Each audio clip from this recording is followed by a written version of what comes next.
Yeah, I think if you can help me explain a little bit about your profile, what sort of skill set you have, what sort of experience you bring, some of the responsibilities that you have been handling in your last role, and from there we can start. Sure, definitely. Yes, I do have 4 years of experience. My current company is Golden City Digital Technologies, where I'm working as a cloud engineer. So here I got an opportunity to explore three different clouds, that's AWS, Azure, and GCP, where the major focus was on FinOps cost optimization methodologies. We worked on different services in AWS, including EKS, Redshift, EMR, ECR, CloudWatch, CloudTrail. So what we usually do is we analyze the service, we test the service using APIs and CLIs. We also use Postman, and we are also using MongoDB and SQLDB. We use Robo3T for that, and for SQL, we do use SQL Studio.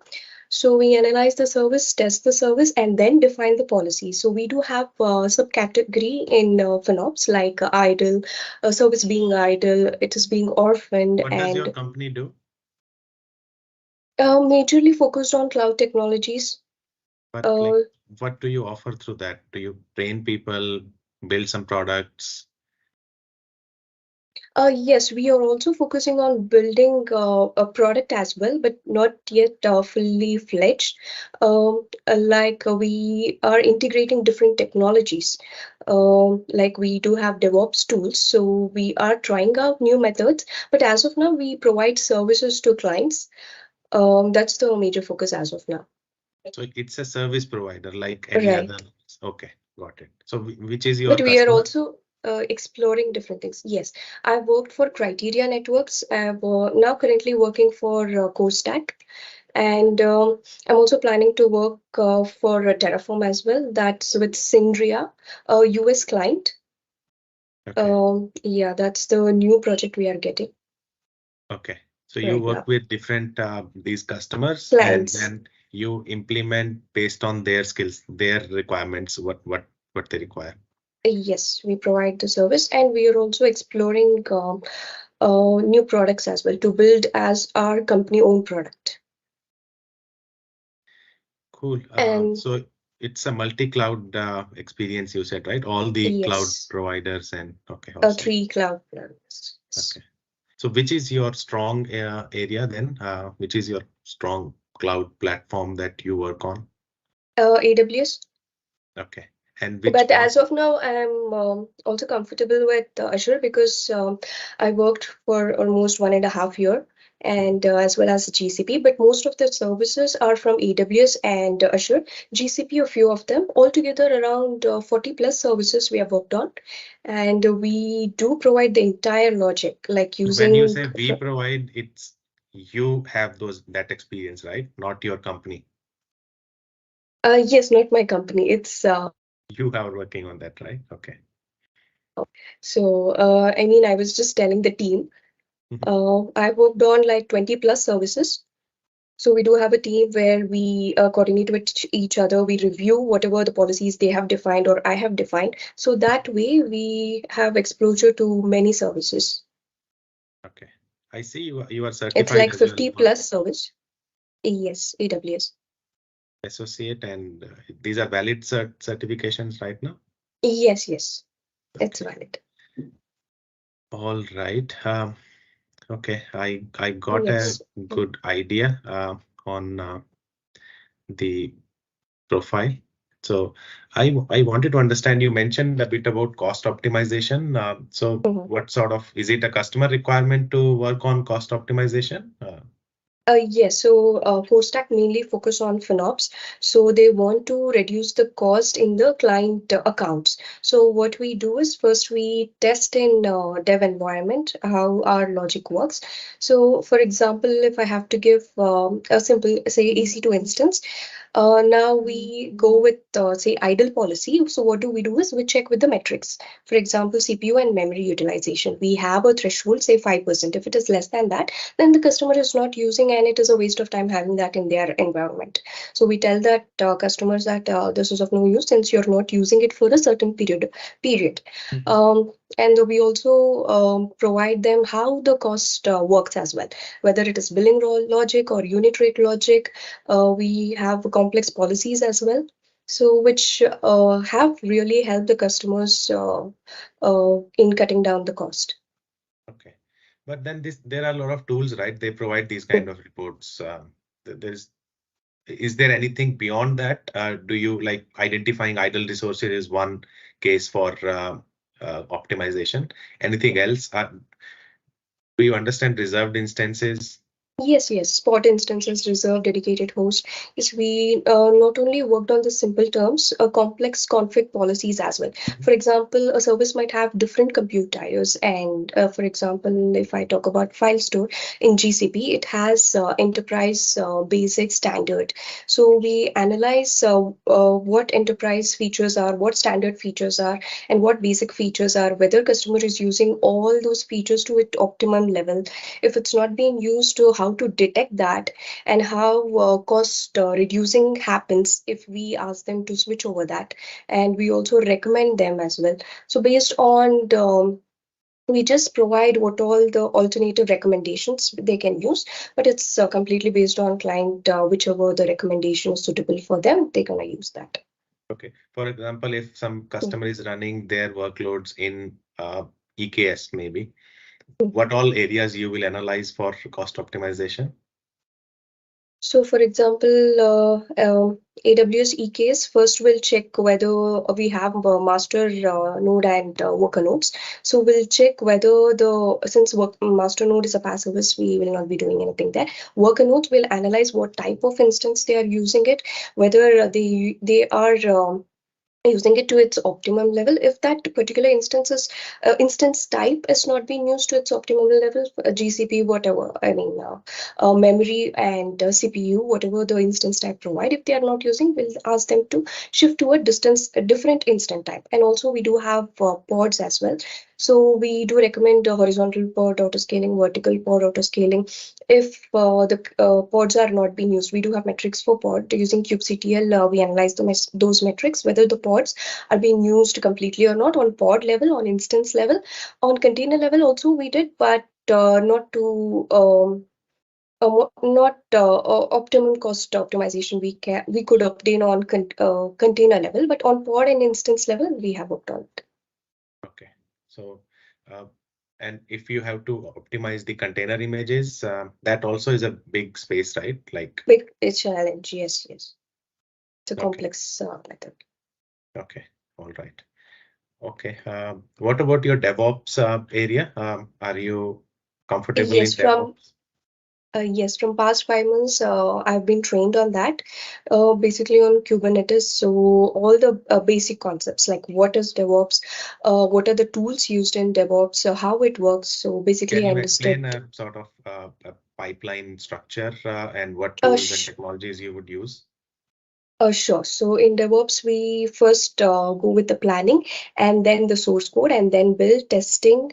And then we have, after testing, we do release and then operate and monitor, continuous integration, continuous deployment, and then continuous development, first is continuous development, continuous integration, continuous deployment, and then the configuration management, and then we have continuous monitoring. So first, I'm using DevOps planning tool. That's nothing but Azure boards we are using from past 2 years, where we plan what is the project about and what comes under the projects like Epic. Under that, we do have subcategories as features, and then we have user story and then task. So that's the planning tool which I'm using. That's Azure Boards. And next comes the source code. Source code, Bitbucket, SVN, and GitHub. Mainly, I worked on GitHub only. So GitHub, I have experience on Git stash, stash conflict, how to solve that, and master branch, how to create a user branch and merge it to the remote repo from local to remote, and then pull requests. So that's I worked on. I've not worked on SVN and Bitbucket, so only GitHub. And then next comes the containerization tool, integration tool. Containerization tool is Docker Compose, Dockerfile, and then we have integration tool Jenkins, the Bamboo. I worked on Jenkins, so where I'll create a build pipeline. I worked on a Maven. How will Jenkins talk to Azure or Azure DevOps? You mentioned started with. Yeah, yes, I have implemented using a Helm chart. So so we create what I have done is I have created a Azure AKS in Azure portal, and then I have then implemented Jenkins on it using the Helm chart, and then I have manually as well as scripted, not much, but manually I've done a lot of things like building the pipeline. Terraform, yes, I'm learning Where a does little bit Terraform of. fits into this one? Terraform is infrastructure code just to So automate the in a infrastructure. project where Mm. you have For EKS Azure, and yeah, Azure, Azure where does AKS. Yeah, I've not worked on AWS EKS, but Azure AKS I've tried with the Terraform code.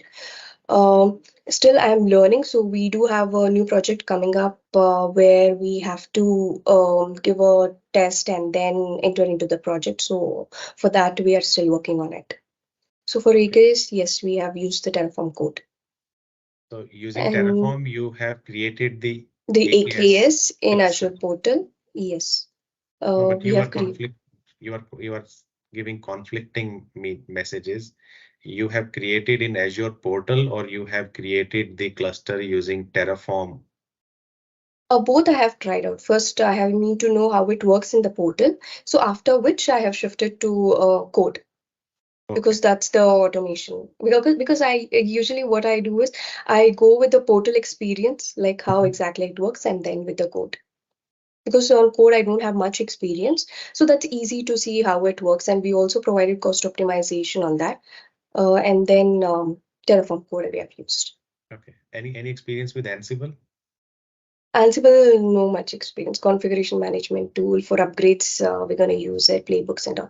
Yes, I don't have much experience, but I love to work on those tools as well. Because Are you my next, applying at other companies as well? Like how many weeks have you started trying for new position? And I just started from last week. okay, how is the market? You're getting a lot of calls. How is the scenario? From past 1 week, I just got through two, three calls. One is for Cognizant, the other is for Mindtree. Okay, cool. The market is good. You getting calls Yes, that for DevOps. Yes, and cloud, right? yes, Based on your mainly you have cloud experience, I believe. right. Uh, how is your Linux skill set? Yeah, initially I worked on Linux itself, so I do have good experience on that, where I used to manage user accounts, creating the users, and then providing permissions, ACL, access control list, and If you then have to look at some log file which is being populated in parallel, how would you read that file? /var/logs, where you will get the information about whatever the user have created or done. Mhm. But if And that if log I, file is being populated right now, you want to monitor that log file in real time. So okay. you can't look at the last 100 lines because the last 100 lines will be overwritten very shortly, and then there will be fresh lines added to it. Mm. Uh, you want me to monitor a log file? Just a log file. You want to monitor a log file to get some errors or something like that. Okay, get some errors. Mm, But the data is usually in the last written logs, right? Last mm, written 10 or 15 or 100 lines. But the log right. file is getting populated, like it's being overwritten or not overwritten, but frequently Mm. updated. We can use grep command in the log file, whichever we want to look into it. All Sorry, right. your voice is breaking. Yeah. Is it better now? Yes. Okay. On the AWS or Azure, what is this public subnet and private subnets? Do you understand what is the main difference between all these different Yes, subnets? yes, yes. So public subnets where user is given, we give all the traffic to that public subnet where user can access. But private subnets, only the private IPs are allowed, not the public IPs via the internet. So for public subnet, we basically don't use NAT gateway. For private subnet, we do use NAT gateway or some other like connecting with other VPC, but not with the public directly in contact.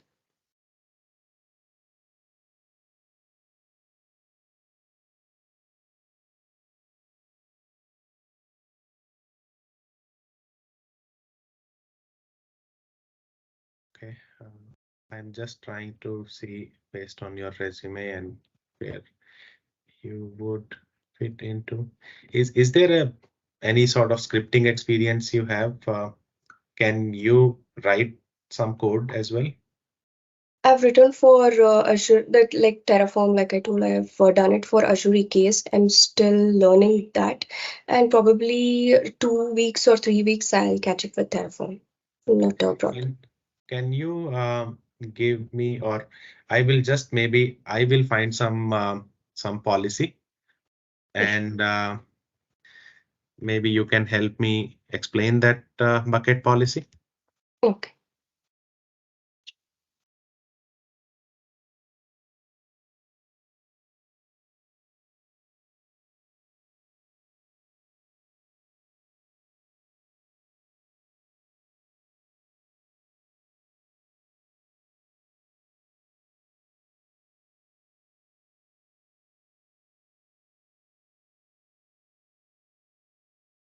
So let me send something in the chat box and see if you can explain this policy.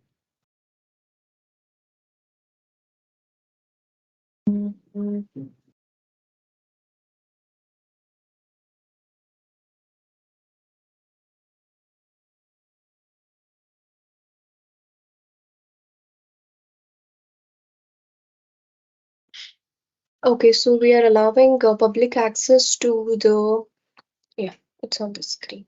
Yeah. Yes, so we are allowing public access to the resource in order to get objects from that specific ER in that specific bucket. What does the star means? Mm, Principal, okay, example bucket slash star.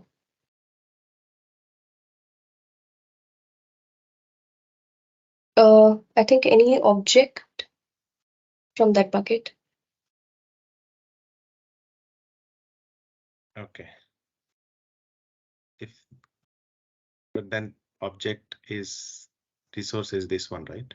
Yes. So Then inside that bucket, we do then have what is this? objects. What is this star? The one on screen. Principal.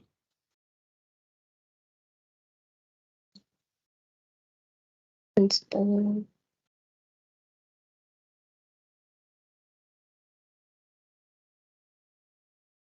star.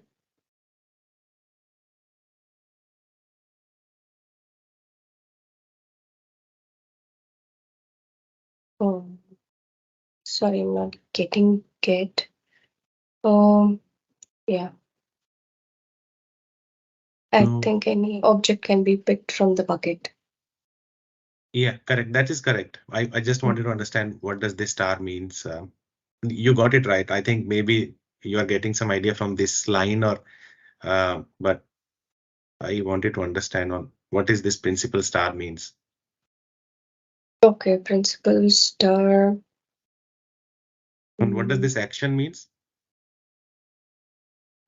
Action is where you perform any task. So here, your action is to get the object from S3 bucket. So this is the resource where which bucket we have. This is the action. Then what would this be? This possibly is the user, right? Where who Okay. right? Who is trying to access? No worries. The star means public.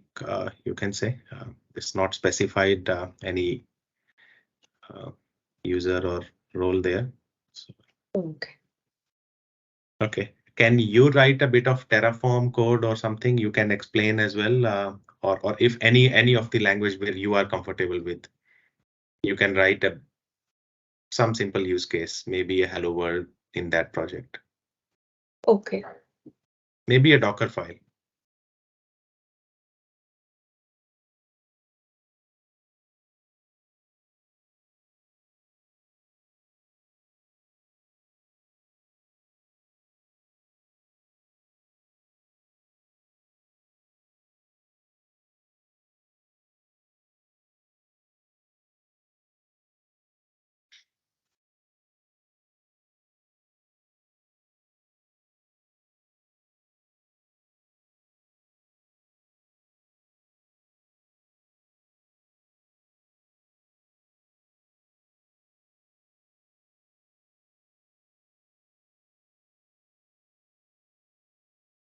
And just keep explaining like uh, what you are writing and while you are writing. Okay. Um,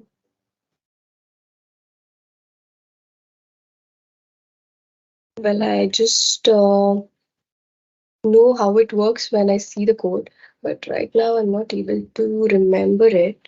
Just a simple, even if it is not correct, like syntax Okay. wise or something, I want to understand whether you know conceptually. And I believe you are certified, so you would know those sort of things. That's the level I need to understand.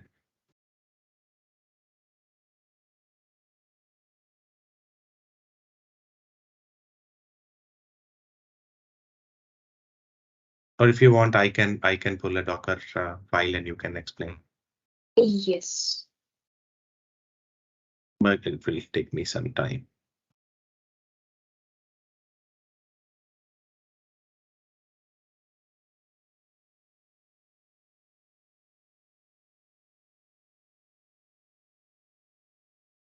Okay, I have a file.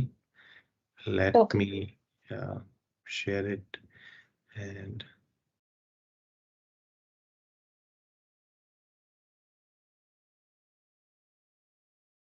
yep.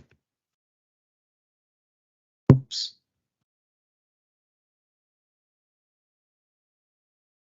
Is that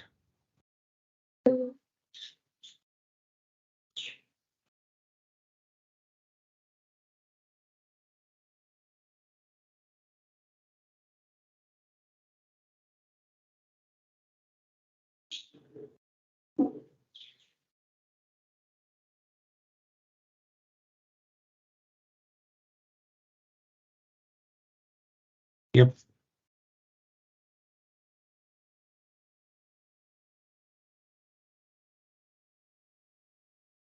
Okay. So first we're gonna pull the base image, that is the container base image. That will be Node and the latest version is 14. And then set the working directory inside the container. What does this specify? Uh, the version. And next, we are creating a working directory in a container because um Docker file will be of same name, but folder should be different. So we're gonna create a folder slash app and then copy the package JSON and package log JSON file to the working directory. Okay, so we are copying this package.json to this working directory, that's app. And then you're gonna install all the dependency using run command. So run is used basically when you want to install any packages from VM repo, apt, so that will install the packages while building the image. And next, copy the rest of the application code to the working directory. Yes, the application code with the extension, if it is a Linux or a Windows.exe. If it's a Linux, we have .var.jar, so whatever the extension file, we're going to copy it. And then we're going to export the expose the port number. So here the port number is 3000. So we're going to expose that port number. And then This port CMD is on expose. What does this mean? To expose the port number. In the sense, we're going to expose that application on this specific port number. That's 3000. And then, yes, CMD is used to actually to to replace the packages while a container is running, packages or any statements to the target location. If you want to replace while container is running, we'll use that command to start the application. Yes. Okay. All right. Some of the comments would have helped.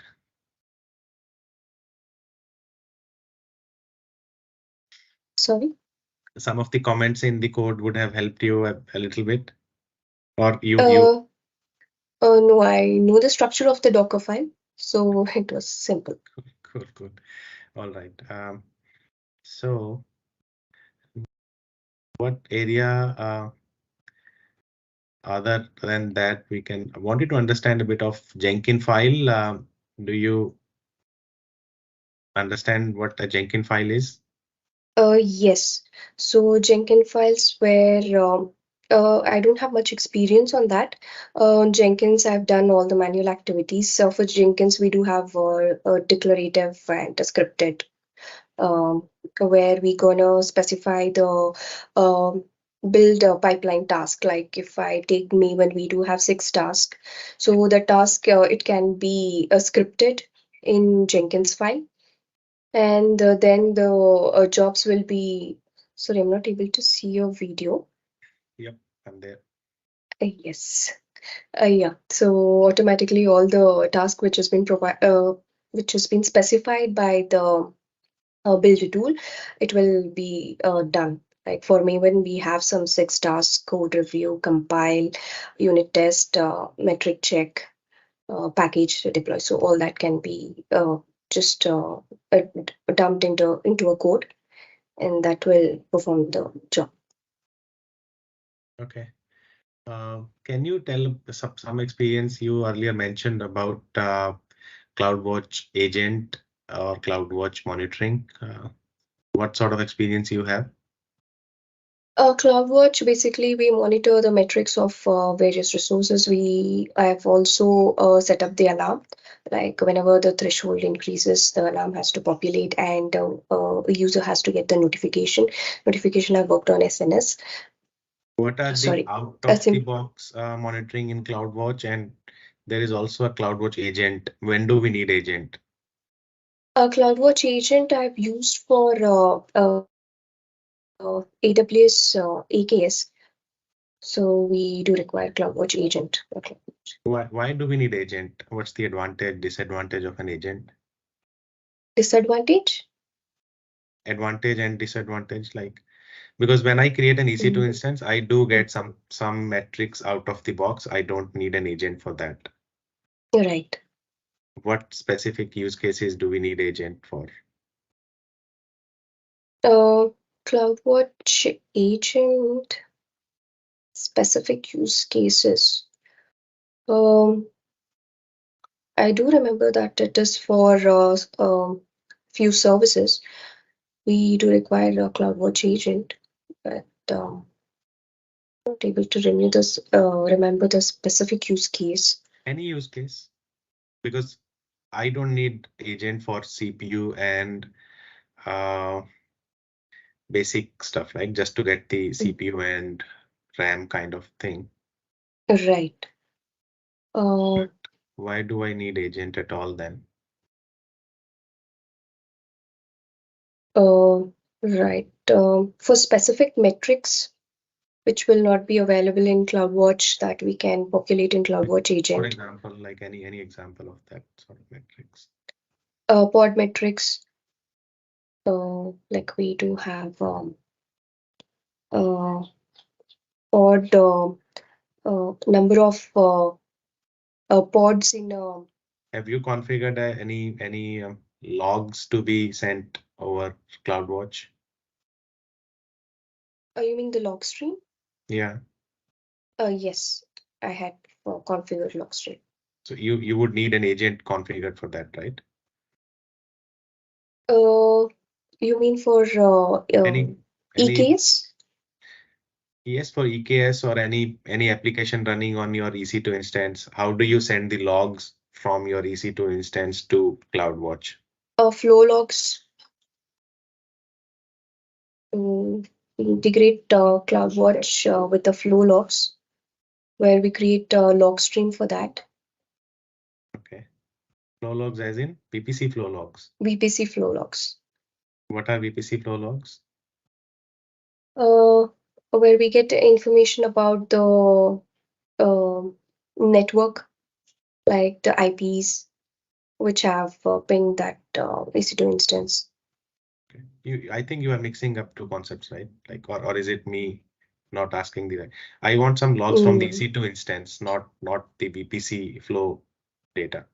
Logs from EC2 instance. Some you earlier mentioned, like I have a /var/log has some data. I want that in CloudWatch logs group. So anyway, Okay. So you need agent for such cases. You need agent installed on that EC2 instance, and then that can stream the logs to logs group. But I got a good understanding what sort of experience you bring and where you can add a lot of value. Anything you want to ask before we close the discussion?